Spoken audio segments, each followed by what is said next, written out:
네, 여러분 안녕하십니까? 네, 한 쉬고 3일 동안 평안하셨지요? 오늘 벌써 우리 언약에 대해서 7번째 배우는 시간을 가질 것인데요. 오늘은 천연기 언약이란 좀 새로운 주제를 가지고 좀 함께 말씀을 연구해 보도록 하겠습니다. 우리 지난 시간에 배운 걸 잠깐 복습을 하면 다 기억나시는지 모르겠지만, 네, 우리 성경에서 중보자라는 개념을 우리 언약적으로 설명을 드렸었습니다. 기억나시죠? 중보자는 아무나 하는 것이 아니라 언약을 보증하는 언약 보증인만 중보할 수 있습니다. 저 대신 살려주세요. 제가 대신 벌 받을게요. 그렇게 보증 쓴 사람은 중보자라고 말씀드렸다고 설명드렸고요. 그래서 구속의 경륜이 제가 이거라고 설명드렸습니다. 많이 들어본 거죠. 구속의 경륜. 성자 예수님께서 이 땅에 오셔서 자신의 목숨을 담보로 보증을 서시고, 언약 보증인, 되게 중요한 단어입니다. 한 번만 죽으심으로 모든 인류의 저주를 책임지겠다라는 계획을 구속의 경륜이라고 합니다. 이 사실 기억하시죠? 그리고 구속의 경륜이 뭐냐면 예수님이 언제 태어나고 무슨 일을 해야 되는 것을 다 예언했기 때문에 그러한 모든 것들이 역사 속에서 일어나야 됩니다. 반드시. 그래서 역사는 하나님의 언약이 실현되어가는 시공간이다. 그래서 재림교회는 역사를 되게 중요시 생각하고 역사를 배운다라고 말씀을 드렸습니다. 오늘은 천연기에 대해서 좀 살펴보려고 하는데 아마 여러분 좀 생소하신 개념일 텐데 좀 잘 따라와 주시면 네, 감사하겠습니다. 저희가 오늘까지 이제 7번째 언약에 대해서 배우고 있습니다. 이미 언약의 기본적인 개념을 다 배웠고 여러분들이 알기 때문에 천연기 언약을 이해할 수 있을 거라고 생각이 됩니다. 제가 성경은 언약에 관한 책이라 그랬고, 지금까지 성경을 다 배우신 것도 잘하셨지만, 이제 언약적 관점으로 성경을 봐야 된다고 여러 번 말씀을 드렸습니다. 이제 창조 기사도 언약의 관점을 한 번 더 좀 살펴보도록 하겠습니다. 여러분 잘 아시는 말씀이 나옵니다. 태초에 하나님이 천지를 창조하시니라. 이 창조 사건은 언약에 있어서 되게 중요한데요. 왜냐하면 이 창조 사건을 언약적 관점으로 보면 이렇게 정의할 수 있습니다. 좀 같이 읽어볼까요? 시작. 창조 사건은 하나님 나라의 기초 공사이다. 이 개념을 좀 잘 적어두시면 좋겠습니다. 이 언약이 뭐냐면 하나님의 나라가 회복되는 거라 그랬잖아요. 근데 하나님 나라의 가장 기초 공사가 창조 사건입니다. 그러니까 여러분 집을 지으려면, 저는 집을 안 지어봤지만 집을 지으려면 뭐가 제일 중요하죠? 기초가 튼튼해야 되지 않습니까? 기초를 잘 닦아놔야 그 집이 오래가고 튼실하게 지어지는 것처럼 창조 사건은 하나님 나라가 잘 지어질 수 있도록 만들어놓은 기초 공사입니다. 자, 그래서 그 창조 사건을 이제 언약적 관점에서 본다면 이렇게 정의할 수 있습니다. 하나님께서 천연계와 언약을 맺는 사건이 바로 창조입니다. 하나님은 우리들하고만 언약 맺는 것이 아니고요. 하나님은 천연계, 즉 자연하고도 언약을 맺으셨습니다. 그것을 창조라고 말할 수 있고, 그거를 좀 쉬운 말로 얘기하면 천연계 언약이라고 좀 이름을 붙여볼 수 있겠습니다. 그러니까 여기 천연계 언약에는 물론 사람의 창조도 포함되어 있지만 오늘은 천연계, 그러니까 자연에 대해서만 좀 설명을 드리도록 하겠습니다. 그러니까 이 창조 사건을 언약 관점에서 보러 오늘 좀 공부해보는 시간입니다. 여기 이제 아침마다 태양이 뜹니다. 근데 만약에 여러분 그냥 재밌게 상상을 해보세요. 만약 태양이 피곤해. 내일은 2시간 늦게 자야지. 늦잠 자야지. 그리고 2시간 뒤에 태양이 뜨면 될까요? 안 될까요? 오늘 너무 피곤하죠. 한 3시간만 더 자야겠다. 딱 됐는데 막 새벽 6시인데도 해가 안 떠요. 그럼 어떨 것 같으세요? 안 되겠죠? 이렇게 만약에 막 천연계가 태양이 지 맘대로 막 떴다 가란다 하면 아마 엄청난 혼란이 있을 겁니다. 마찬가지로 물이 몇 도에서 끓어요?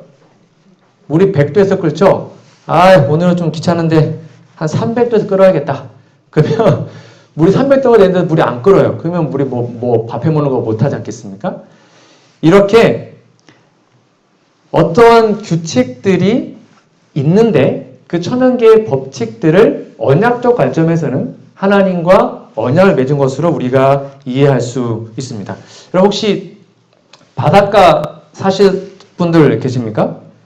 바닷가 보면 뭐 밀물 들어오고 썰물 들어오지 않습니까? 밀물, 썰물 때 우리가 정확하게 계산할 수 있어요? 없어요? 계산할 수 있죠. 다 나와요. 인터넷 치면. 그게 왜냐하면 규칙적이기 때문에 계산을 다 합니다. 그래서 몇 시 뒤에는 밀물, 몇 시 뒤에는 썰물 이렇게 다 알 수 있고 그래서 우리 교과책에도 토요일날 해진 시간도 다 명확하게 기록되어 있지 않습니까? 이러한 모든 것, 쉽게 말하면 일출 시간, 일몰 시간, 그 다음에 뭐 밀물, 썰물 시간 이런 모든 것들을 언약적으로 풀면 이렇게 정의할 수 있습니다.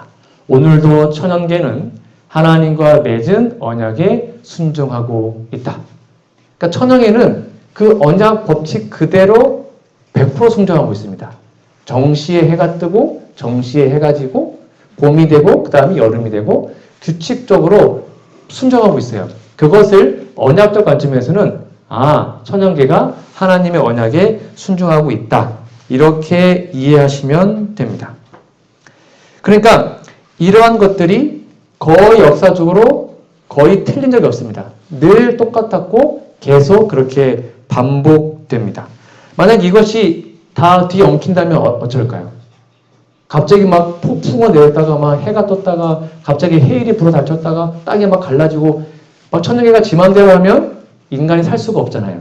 근데 천연계는 지금도 규칙을, 언약을 잘 지키고 있는 것입니다. 그래서 이 천연계 언약은 목적은 요겁니다.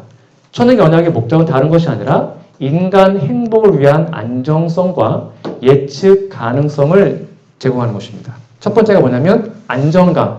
우리가 천연계가 규칙적으로 진행되기 때문에 고민하지 않고 살아갈 수 있습니다. 편안하게. 그 다음에 그것이 규칙적이기 때문에 예측 가능하다는 것입니다. 언제 지고 언제 뜨고. 그렇죠? 이것이 바로 천연계 언약의 목적인데 여러분 창세기 1장에 여러분이 뭐 100번 1000번 읽어도 창세기 1장에는 언약이라는 단어가 나와 있을까 안 나와 있을까요? 안 나와 있습니다. 언약이라는 단어는 노아 때 처음 나온 거지 창세기 1장에는 그 언약이라는 단어는 나오지 않아요. 창조 사건에는. 그런데 언약의 개념은 거기에 기록이 되어 있습니다. 그 개념을 좀 살펴보겠습니다. 여러분 잘 아시는 거니까 좀 빠르게 할게요. 하나님께서 첫째 날 빛을 만드셨습니다. 그리고 5절이 중요한데요. 빛을 낮이라 칭하시고 어두움을 밤이라 칭하시니라. 또는 낮이라 부르시고 어둠을 밤이라 부르셨다라고 얘기합니다. 하나님이요. 빛을 만들고 낮이라고 칭하셨습니다. 이거를 언약적 언어로 바꿔보면 빛, 밤, 무엇을 부여한 거죠? 무엇을 부여한 거죠? 아기가 태어났습니다. 이제 아기한테 넌 이제 앞으로 김지훈이야 라고 부를 거야. 이렇게 하면 제가 제 딸한테 뭘 부여한 겁니까? 이름 부여한 거잖아요. 그렇죠? 쉽게 말하면 하나님께서 빛을 낮이라고 이름을 부여하시고 어두운 밤이라고 이름을 부여하신 것입니다. 그래서 우리가 언약을 배울 때 언약 맺으면 뭐 한다고 그랬죠? 새로운 이름을 준다고 그랬잖아요. 그러니까 여기 이름을 부여했다는 것만 봐도 언약을 맺은 거다. 그렇게 이해하시면 되는 것입니다. 자, 그러니까 이 천연계의 모든 것을 다 하나님 이름 짓지 않았습니다. 하나님이 지은 게 있고 아담이 지은 게 있습니다. 아담은 뭘 이름을 줬을까요? 동물들, 그렇죠? 동물들 이름은 아담이 줬습니다. 하나님이 지은 거는요? 이런 거요. 해, 달, 별, 그다음에 바다, 그다음에 빛, 어둠 이런 것들은 누가 지은 거예요? 하나님이 직접 칭하셨습니다. 그러니까 이 천연계의 이런 모든 것들은 하나님과 언약을 맺었다. 그렇게 여러분들이 언약적 관점으로 정리하시면 되겠습니다. 그래서 하나님께서 궁창을 하늘이라 칭하셨다. 이름을 거기다가 붙여주신 것입니다. 그래서 이것을 뭐냐면 제가 지금 설명드린 걸 좀 정리해드리면 하나님께서 이름을 지어주신 사건은 곧 하나님께서 그 대상과 언약을 맺으셨다는 뜻으로 여러분들이 이해하시면 됩니다. 왜냐하면 우리가 언약을 맺거나 계약서를 쓸 때 반드시 뭐가 필요합니까? 이름이 필요합니다.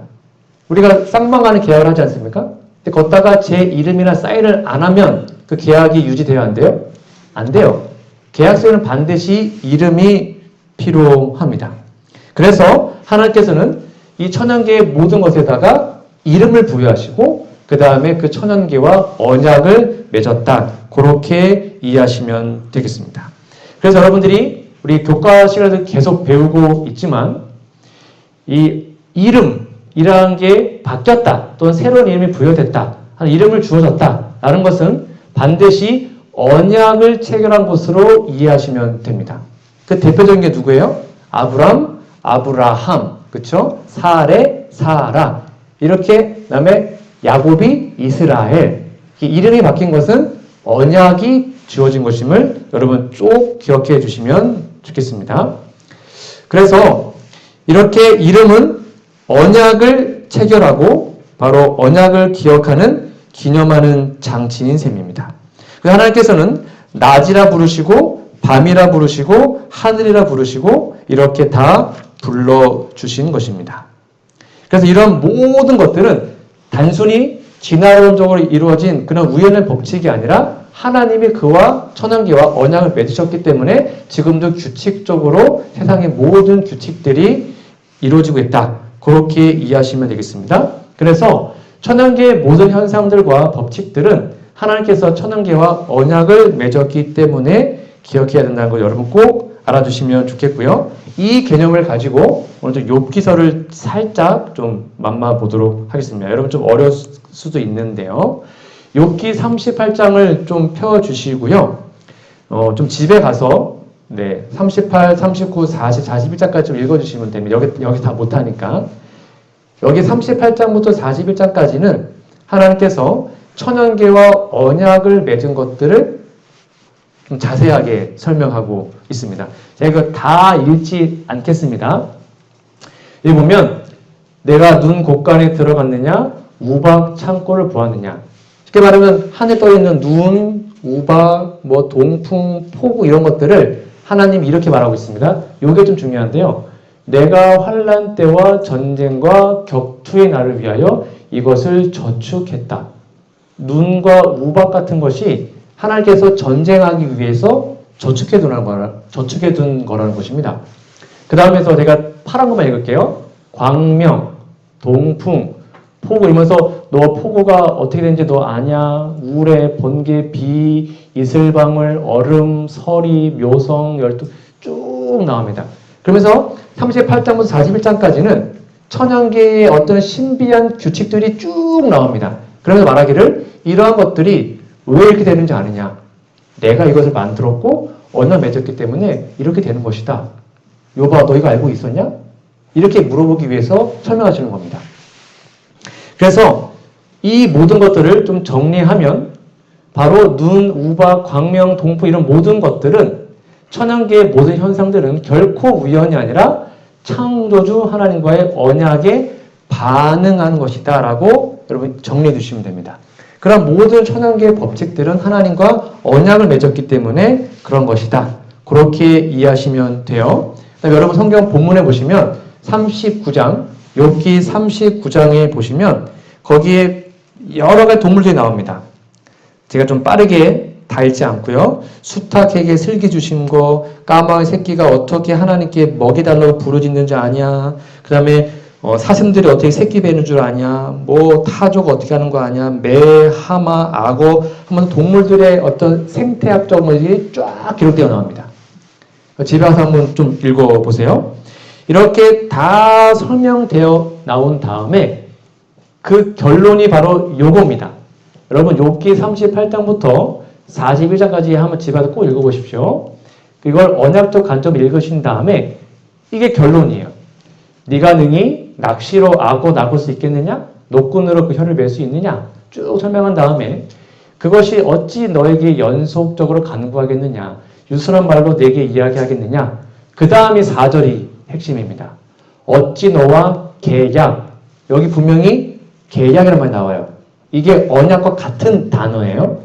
보면 하나님께서 천연계 동물들과 천연계 법칙들을 쭉 설명한 다음에 무슨 말을 쓰고 있어요? 언약이라는 말을 쓰고 있습니다. 그렇죠?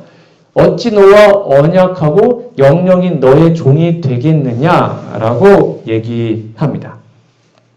그러니까 하나님 말씀 뭐냐면 이런 것들이 즉 사람과 언약한 것이 아니고 너의 종이 아니다. 이런 모든 천연계는 하나님 나와 언약하고 나의 종이다 라고 말씀하고 있는 것입니다. 그래서 제가 이제 엉뚱한 말 하고 있는 것이 아니라 분명히 천연계의 모든 것들을 성경은 언약을 맺었다라는 것으로 표현하고 있습니다.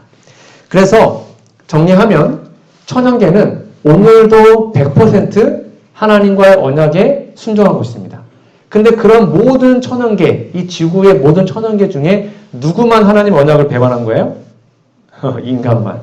인간만 하나님 언약을 배반하고 그 외에 남은 동물들과 천연계는 지금도 하나님의 언약에 순종하고 있다. 그렇게 이해하시면 되겠습니다. 자, 그래서 이 하나님 나라의 기초 공사를 좀 배웠는데요. 여기에서도 중요한 개념이 기록되어 있습니다. 이 개념을 꼭 기억해 주셔야 됩니다. 나중에 다윗 언약 배울 때도 이 개념이 또 나와요. 성경에서 언약 체결이나 하나님의 나라를 세우는 것을 집을 짓는 것으로 비유합니다. 여기 뭘로 비유한다고요? 집을 짓는 것을 비유합니다. 이 개념을 꼭 기억해 주셔야 돼요. 나중에 또 나오기 때문입니다. 그래서 언약 체결하고 하나의 나라가 세워지는 것이 집 짓는 걸로 많이 표현되어 있습니다. 쉽게 말하면 건축 이미지입니다. 제가 언약 배울 때 설명드렸죠? 언약은 이미지를 배우는 것입니다. 그 이미지가 여러분의 글로 떠올리셔야 되는 거 말씀드렸죠? 글이 이미지로 떠올라야 되고, 그래서 언약은 쉽게 말하면 집을 짓는 것으로 여러분이 이해하시면 됩니다. 그 얘기를 욥기에서 또 증명해 드릴게요. 자, 욥기 38장 4절 6절에 보면 분명히 그 건축 이미지, 집 짓는 이야기가 여기 나와 있습니다. 해볼까요? 내가 땅에 기초를 놓을 때에, 기초가 뭔 이미지예요? 집 짓는 이미지예요. 그렇죠? 집 짓는 이미지. 네가 어디 있었느냐? 깨달아 알 것은 말하라. 누가 그 도랑을 정하였는지, 누가 그 준성을 그 위에 띄었는지 네가 아느냐? 그 주초는 무엇 위에 세워졌으며, 이게 지금 집 짓는 거 말하는 거잖아요. 그 모퉁이들은 누가 놓았느냐 하면서 땅의 기초, 창조를 집을 짓는 건축 이미지로 설명하고 있습니다. 쉽게 말하면 집 짓는 거, 건축과 언약이 무슨 관련이 있을까? 한번 생각해 보실까요? 여러분, 건축과 언약, 즉 건축과 계약이 관계가 있습니까? 어느 날 갑자기, 예를 들어 볼게요. 어느 날 갑자기 논바닥에 누군가가 흙을 채우더니 거기에 땅을 다 고른 다음에 거기에 건축업자들이 집을 짓기 시작을 합니다. 덤프트럭도 오고 시멘트도 오고 막 집을 져요. 그럼 집을 지고 있다는 것은 이미 그 전에 뭐가 체결됐다는 것입니까? 여기에 집을 짓기로 계약을 맺은 것이죠. 계약이 맺어져야 집을 지을 수 있거든요. 그러니까 건축과 언약, 계약은 그렇게 밀접한 관련이 있는 것입니다. 때문에 집을 짓는 것, 건축 이미지는 성경에서 언약을 설명하는데 가장 좋은 하나의 모델로 이해하시면 되겠습니다. 그래서 예수님의 직업이 뭐예요? 왜 목수였을까요? 그냥 목수가 아니었어요. 목수가 뭐 하는 사람이에요? 짓는 사람이잖아요. 그렇죠? 그래서 예수님이 언약 보증인으로서 이 땅에 오셔서 하나님의 나라를 다시 건설하는 모습으로 목수의 역할을 하신 거예요. 그게 또 다 언약적으로 연결이 되어 있습니다. 그래서 건축 이미지는 성경 전체를 통해서 하나님 나라와 언약을 비유하는데 매우 유용하게 사용됩니다. 꼭 기억해 주시면 좋겠고요. 그런 의미에서 언약적으로 말하면 예수님은 하나님 나라를 세우기 위해서 언약을 맺은 사람. 그래서 그분의 직업이 목수라고 이해하시면 됩니다. 구속의 경륜이라는 큰 설계도에서 하나님 나라를 회복하고 다시 짓는 목수의, 영적 목수의 역할을 했던 분이 바로 예수님이다. 네, 그렇게 이해하시면 되겠습니다. 이게 이제 천연계 언약에 대한 기본적인 개념이고요. 자, 이제 이해가 좀 되셨으면 제가 이제 징조에 대해서 좀 설명드리고 오늘 말씀을 좀 정리해 보고자 합니다. 자, 제가 좀 질문 드려볼까요? 여러분, 지금까지 천연계의 모든 자연 현상들이 단 한 번도 빼놓지 않고 그냥 100% 하나님 뜻대로 다 그렇게 이어져 왔을까요? 그렇지 않습니다. 이게 어떤 사건인지 아십니까? 여호수아가 아모리 사람과 전쟁을 할 때 해가 빨리 지니까 하나님께 기도하죠. 하나님, 태양을 좀 멈춰 주십시오. 라고 기도를 합니다. 태양과 달이 여호수아의 기도를 듣고 갑자기 멈췄습니다. 원래 태양은 금방 해가 져야 되는데 그 천연계의 언약을 태양과 달이 깨버린 것입니다. 그리고 하루 종일 중천에 떠 있었습니다. 한번 태양 입장에 생각해 봅시다.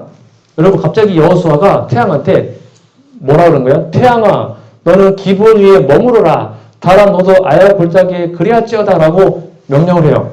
태양이 갑자기 생각했겠죠. 뭐야? 여호수아의 말을 듣고 멈춰야 돼? 말아야 돼? 고민했겠죠. 하나님은 분명히 내려가라 그랬는데 여호수아는 멈추라 그러네? 어떻게 해야 되지? 어떻게 되지? 했겠죠. 왜냐하면 지금까지 태양은 한 번도 멈춘 적이 없었어요. 6,000년 동안. 근데 갑자기 여호수아가 생뚱맞게 멈춰라 라고 얘기를 하고 있는 것입니다. 이때 태양이 멈췄어요? 안 멈췄어요? 멈췄거든요. 왜 멈췄을까요? 감히 하나님의 언약을 깨고 원래 멈추면 안 돼요. 그쵸? 근데 왜 태양은 멈췄을까요? 이거 하나님의 언약 파괴한 거 아닙니까? 태양이? 여기에 심오한 뜻이 있습니다. 자, 질문 드릴게요. 저는 뭐 전세를 지금 안 살아봐서 모르겠지만 전세 살아보신 분들, 어떤 사람이 전세를 사는데 보일러 고장이 나거나 지붕에 물이 샌다면 누가 수리해 줘야 될까요? 주인입니까? 세입자입니까? 아, 세입자입니까? 전세. 월세가 아니면 전세예요, 전세.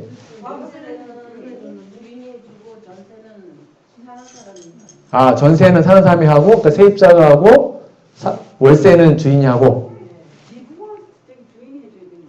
아, 지붕은 주인이 해주고, 보일러는 본인이 하고. 아, 고장 났으니까. 또 다른 분들은? 아, 그러세요? 저기 착한 주인이시네. 또 다른 분들은 어떻게 생각하십니까? 정답이 뭔지 아십니까? 정답은 계약서에 써 있는 대로입니다. 아, 진짜요. 이런 것까지 다 계약서에 쓰면 그 쓴 대로 하는 것입니다. 그럼 싸울 필요가 없어요. 그렇죠? 계약할 때 지붕은 누구, 살다가 이거를 다 계약서에 다 써놓으면 싸울 일이 있어요? 없어요? 없어요. 계약서대로 하는 것입니다.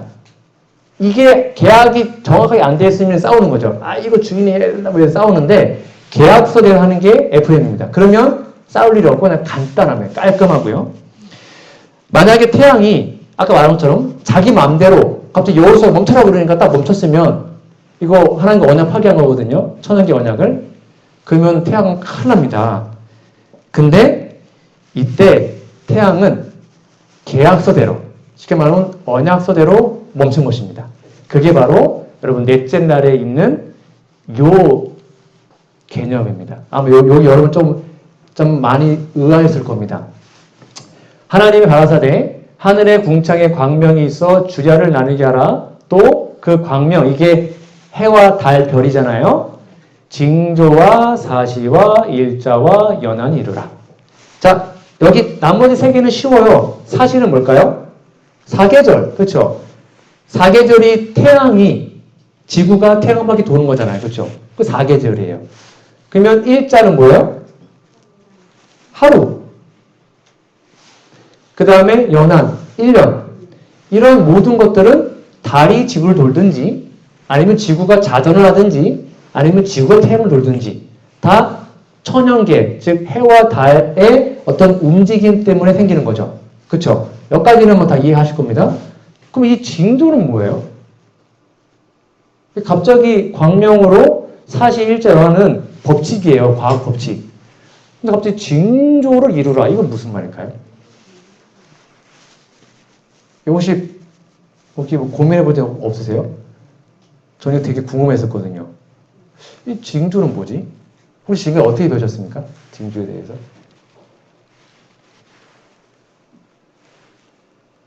네. 안 배운 걸로 이해하고 차근차근 설명해 드릴게요. 쉽게 말하면 이 나머지 사시 일자 연화는 아까 말한 것처럼 태양과 달의 어떤 자전과 공전 주기로 이루어집니다. 근데 이 징조는 다릅니다. 이게 바로 징조 기능이라고 합니다. 쉽게 말하면 우리 계약을 맺을 때 일반 계약이 있고 특약이죠. 특약. 이게 특약 같은 것입니다. 평소에는 요거만 하는 거예요. 사시일자 연만 내렸는데 어떤 특별할 때는 특약이 있잖아요. 그 특약 조건이 징조 기능이에요. 그렇게 이해하시면 돼요. 해와 달과 별들 하나님께서는 징조의 기능을 부여하십니다. 이 징조의 기능이 뭐냐면 다른 것이 아니라 갑자기 해가 떨어지고 그렇죠? 별이 막 떨어지고 달이 빛을 잃고 막 해일이 나고 지진이 일어나고 이런 것들은 일반적 기능이 아니에요. 근데 그것이 그 규칙이 깨지면서 해일과 폭풍과 뭐 해 떨어지는 일어나면 그건 하나님께서 인간들에게 뭔가를 알려주고 싶은 징조라는 것입니다. 하나님 어떤 기쁜 뜻을 나타내는 징조라는 것입니다. 이해가시죠? 그 징조의 기능을 해와 달과 별에게 하나님이 부여하십니다. 그래서 재림의 징조가 뭐예요? 해가 그렇죠 어두워지고 그렇죠 별이 떨어지고 지진이 일어나고 이런 게 다 그 천연계의 하나님께서는 징조의 기능 곧 예수님이 재림하실 거야. 곧 이 땅이 망할 거야. 라는 특별한 강한 메시지를 알려주기 위해서 쓰시는 게 징조 기능이에요. 이해가시죠? 그 징조 기능 하나님은 해와 달과 별들에게 특약 조건으로 하신 것입니다. 그러니까 여호수아가 태양아 멈춰라 했을 때 태양 멈춰도 되는 거예요. 특약이기 때문에 평소에 안 되지만 요거는 또 특별한 기도네 하고 멈췄을 때 태양은 전혀 언약을 파괴한 게 아니에요. 하나님이 부여하신 기능이기 때문에 그렇습니다. 여기까지 이해하셨으면 그것을 이제 또 목사님 이상한 말 한다 생각하지 마시고 성경에 이렇게 나와 있어요. 볼게요. 시편 148편 3절부터 보면 분명히 써 있습니다. 해와 달아 찬양하며 광명한 별들아 찬양하라.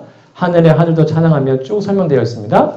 그것들이 여호와 이름을 찬양할 것은 저가 명하심에 지음받았다. 그 다음에 볼까요? 저가 또 그것들은 해와 달입니다. 영영이 세우시고 패하지 못할 명령을 주셨다. 이거는 천연계 일반 기능입니다. 아침에 해가 뜨고 밤에 해가 지는 일반적인 그쵸? 보편적 기능을 말하는 거예요. 그런데 여기 보십시오. 너희 용들과 바다여 땅에서 여호와를 찬양하라. 불과 우박과 눈과 안개. 아까 분명히 설명 다 드렸습니다. 그것이 그 말씀을 쫓는 광풍이며 그러니까 원래 막 우박 떨어지고 막 광풍이 나고 하면 안 되는데 하나님의 말씀을 쫓아서 광풍이 때로는 온다는 것입니다. 해가 떨어지게 된다는 것이죠. 그게 바로 천연계의 징조 기능이라고 이해하시면 되겠습니다. 그러니까 여러분들이 지금 천연계에서 지금도 뭐 기근이나 아니면 뭐 코로나가 아니면 뭐 해일이나 뭐 쓰나미나 아니면 그런 것들이 발생하면 우리는 다 그걸 뭘로 이해하는 거예요? 재림의 징조를 이해하지 않습니까? 그 개념이라는 것입니다. 이해가시죠? 그렇게 이해하셔서 정리해 주시면 되고 그 다음에 마지막으로 이 징조 기능을 저는 이걸 배우고 정말 가슴이 벅차오름을 느꼈는데요. 그게 바로 여호수아 10장의 기본 사건입니다. 조금 전에 봤던 거를 제가 좀 더 설명을 드리도록 하겠습니다. 여러분 제가 여호수아 10장은 다음에 한 번 더 할 건데 이거는 정말 언약 공부의 보물단지입니다. 정말 중요한 장인데 제가 다음에 한 번 더 좀 더 다른 주제로 깊이 설명을 드리도록 하겠습니다. 이 내용 아십니까? 기본이 누구였냐면 이스라엘의 이방 민족이었죠. 근데 여호수아가 여기 이스라엘 나라를 막 다 정복하니까 어떻게 했어요? 멀리서 온 것처럼 막 옷도 막 찢어진 거 있고 그쵸?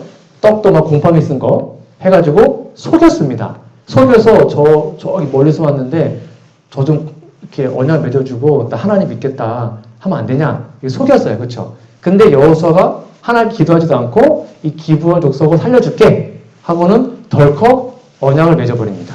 그게 바로 여호수아 9장부터 나와 있는 기브온 족속의 내용입니다. 자 그러면 여호수아가 하나님한테 안 물어봤습니다. 그런데 이 기브온 족속이 나머지 가나안 족속들을 배반하고 맺었기 때문에 나머지 가나안 사람들이 열을 받았습니다. 그렇죠? 그래서 어떻게 했어요? 너희 기브온 죽어 하고 기브온 족속을 치기 위해서 가나안의 모든 민족이 다 쳐들어옵니다. 기브온 족속 배반자니까 죽이기 위해서. 그때 기브온 족속이 여호수아를 부릅니다. 여호수아, 나 좀 살려줘요. 여기 쳐들어옵니다. 여호수아 가야 돼요, 말아야 돼요? 자기 속였다니까요. 속였어요. 가야 돼요, 말아야 돼요? 자기 속였는데 가야 돼요, 말아야 돼요? 맞습니다. 저는 정확히 배우셨군요. 속여도 언약 맺은 건 맺은 거거든요. 그러니까 가야 돼요. 그러면 하나님 입장에서는요. 여호수아가 하나님한테 물어보지 않았어요. 속된 말로 지 맘대로 맺은 거거든요. 그럼 하나님이 야 이번엔 내가 못 도와주겠다. 여호수아 네가 알아서 해라. 이렇게 할 수도 있잖아요. 근데 하나님께서 이 전쟁에 직접 개입하십니다. 그러면서 이때 여호수아가 기브온 족속을 구원하기 위해서 다른 사람들을 죽이는 사람보다 하나님이 갑자기요 하늘에서 막 우박이 막 떨어지게 합니다. 우박이 막 떨어지게 합니다. 그러면서 그 전쟁을 승리로 이끄십니다. 이러한 전쟁을 언약적 용어로 여호와의 전쟁이라고 합니다. 우리가 언약 맺을 때 말씀드렸죠? 언약을 맺으면 언약주는 언약종에 뭐를 확실하게 보증하죠? 보호해 주겠다. 무슨 일에서 내가 너를 보호하고 구원하겠다. 그게 언약의 조건이었단 말이죠. 그래서 언약종은 나 당신을 믿고 순종하겠습니다. 언약주는 내가 너를 보호해 줄게. 그렇기 때문에 여호와의 전쟁이 다른 것이 아니라 언약주이신 여호와께서 언약종인 이스라엘을 구원하기 위해서 대신 싸우는 전쟁을 여호와의 전쟁이라고 합니다. 그러니까 지금 기브온 족속하고 잘못 언약 맺었기 때문에 가나안이 전군이 다 쳐들어오니까 여호수아가 쉽게 말하면 어렵게 된 것입니다. 그때 하나님께서 내가 너를 대신 싸워서 너를 구원해 줄게 하고 직접 거기에 개입하시게 됩니다. 그러면서 그때 징조 기능을 발휘하시죠. 그게 바로 여호수아 10장에 나옵니다. 여기 보세요. 그들이 패합니다. 이스라엘 앞에 도망을 해요. 여기 베토론 여기 있습니다. 비탈길에서 막 내려갈 때에 여호와께서 하늘에서요 큰 덩이 우박을 막 뿌리십니다. 그래서 이스라엘 자손이 칼에 죽은 자보다 우박에 죽은 자가 더욱 많았어요. 아까 우박 배웠죠? 전쟁 창고를 사는 전쟁 창고. 평소에는 막 우박이 50g 막 요만하게 내리는데 이때는 막 3kg, 5kg 막 이때는 막 내리는 거예요. 막 우박 내려가지고 그 적군들의 머리만 막 우박이 내려요. 그래서 적군들을 싹 하나님께서 죽이시는 일을 하게 되죠. 이렇게 막 죽이는데 태양이 자꾸자꾸 해가 지고 밤이 되려고 하는 것입니다. 그때 여호수아가 이거 오늘 다 얘는 못 죽이면 또 쳐들어올 텐데 오늘 다 끝내야겠다 하고는 하나님께 기도합니다. 아까 어떻게 됐어요? 태양아 너는 기브온 위에 머무르라. 달아 너도 아야 골짜기에 그리할지어다. 이러한 기도를 하게 됩니다. 여러분 왜 여호수아는 이렇게 말도 안 되는 기도를 했을까요? 여러분 태양 멈추게 해달라고 기도해 본 적 있으십니까? 여호수아 도대체 뭔 정신으로 태양아 멈춰라 달아 멈춰라 이렇게 기도했을까요? 여호수아는 언약에 충실한 사람이었거든요. 이 전쟁이 하나님의 전쟁임을 알았기 때문에 그래서 하나님께 이러한 담대한 기도를 드릴 수 있었던 것입니다. 근데 제가 여기서 좀 여러분과 나누고 싶은 것은 그 내용이 아니었고 요거였습니다. 여호수아의 기도는 바로 언약의 기도였습니다. 언약을 근거로 하나님께 기도합니다. 그래서 하나님은 그 언약을 근거로 기도하는 것은 하나님은 무조건 들어주십니다. 대책이 없어요. 하나님 무조건 들어주셔야 돼요. 왜냐하면 언약 맺으셨기 때문에.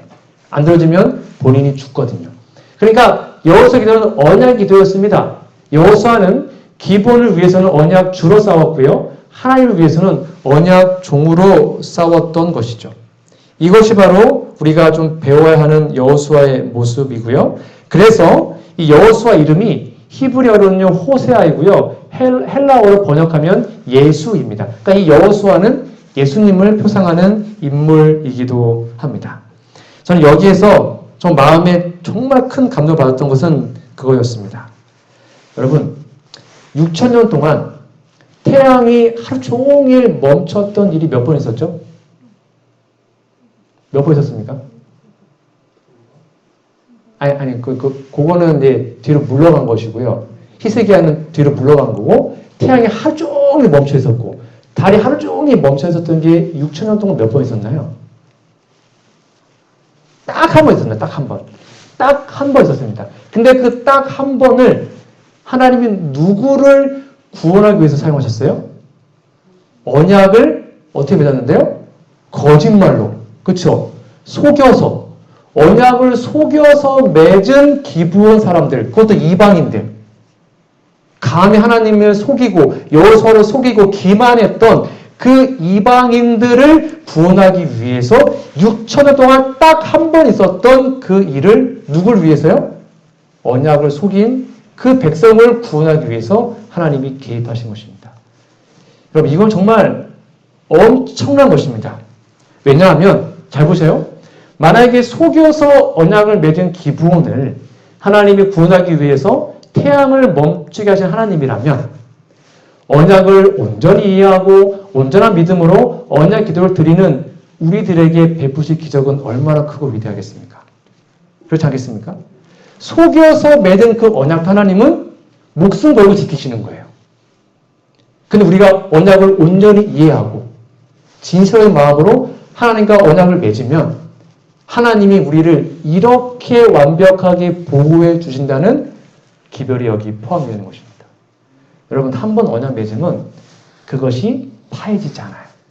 비록 그것이 기반일지라도, 그것이 속였을지라도 그 한 번 언약 맺으면 하나님 그 언약을 목숨 걸고 지키십니다. 하물며 우리가 믿음으로 하나님과 침례를 받고 우리가 하나님과 믿음으로 영적인 언약 관계를 맺은 우리들을 하나님이 얼마나 더 사랑하시겠습니까?